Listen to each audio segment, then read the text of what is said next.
లేదంటే ఏరేస్తాం. పవన్ కళ్యాణ్ అన్న మాట తర్వాత కలికిన నాలుగు చీరేస్తాం. అందులో సందేహం లేదని చెప్పి పేరు నానికి ఎవరైతే మాట్లాడతారు రాజా రకరకాల మంది మాట్లాడతాం.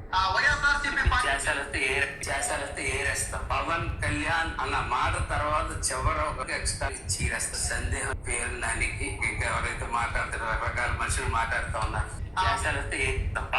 జనసేన అటాక్ ని స్టార్ట్ చేసింది. మీరు ఎంతకాలం వైసీపీ పార్టీ అటాక్ ని చూసుండే, వైసీపీ పార్టీ రాజకీయం చూసుండే, జనసేన పార్టీ నాయకులు కనుక రంగంలోకి దిగి చెంపకి అంటే దెబ్బకు దెబ్బ, కన్నుకు కన్ను, పన్నుకు పన్ను అనే విషయంలోకి వస్తే గనక, మీరు పవన్ కళ్యాణ్ గారి గురించి ఒక్క మాట ఎక్స్ట్రా మాట్లాడితే గనక మేము అక్కడ దాకా వెళ్తాం, ఆ స్థాయి వరకు వెళ్తాం. మీరు తట్టుకుంటారా? నేను వినిపించట్లేదు ఇంకొన్ని మాటలు. ఇదే పంతం నానాజీ గారు కొన్ని కామెంట్లు చేసినారు జగన్మోహన్ రెడ్డి. సో నేను ఆ భాష ఉపయోగించాను. కానీ నిజం చెప్తున్నా, జగన్మోహన్ రెడ్డి గారిని జనసేన పార్టీ నుంచి ఆ స్థాయిలో ఈ స్థాయి విమర్శ నేను ఎప్పుడు వినలేదు. పవన్ కళ్యాణ్ని ఇష్టం వచ్చినట్టు తిడతాం, నోటికి వచ్చినట్టు తిడతాం, అడ్డగోలు కారు కూతలకు వస్తాం, అడ్డగోలు పోస్టులు పెడతాం. అంటే ఇప్పటి నుంచి వర్కౌట్ కాదు, ఇప్పటి నుంచి ఛాన్స్ లేదు. పవన్ కళ్యాణ్ అనే పేరు తర్వాత ఒక్క అక్షరం పలకకూడని పదాలు వస్తే కనుక లిటరల్గా మీకు సినిమా చూపిస్తా అనేది ఆయన చెప్తున్నటువంటి మాట. నిజం చెప్తున్నాను, జనసేన పార్టీ ఇలాంటి అటాక్ చేయడం నేను ఇంతకుముందు చూడలేను. ఎంతసేపు ఏంటంటే సర్లే తిట్టారు కదా, పోతే పోయింది కదా అనే సిచ్యువేషన్ నుంచి కన్నుకు కన్ను, పొన్నుకు పొన్ను అనే స్టేజ్కి అయితే వచ్చినారు. మరి ముఖ్యంగా పవన్ కళ్యాణ్ గారి మీద ఈ మధ్యకాలంలో మాటల దాడి స్టార్ట్ అయింది.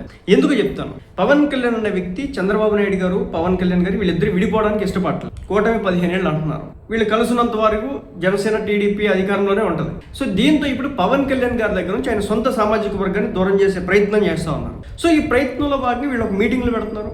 ఆ మీటింగ్లు పెట్టి అక్కడ పర్టికులర్గా పవన్ కళ్యాణ్ గారిని టార్గెట్ చేస్తున్నారు. పవన్ కళ్యాణ్ గారిని ఒక కమ్యూనిటీకే, ఇతను కాపు కమ్యూనిటీకి సంబంధించినటువంటి లీడర్ అని చెప్పేసి ప్రొజెక్షన్ ఇస్తా ఉన్నారు. రాష్ట్రంలో ఉన్న ఇతర వర్గాలకి, ఇతర కమ్యూనిటీలకి, ఇతర కులాలకి ఇతను ప్రతిదీ కాదన్నట్లుగా ఒక ప్రొజెక్షన్ అయితే జరుగుతూ ఉంది.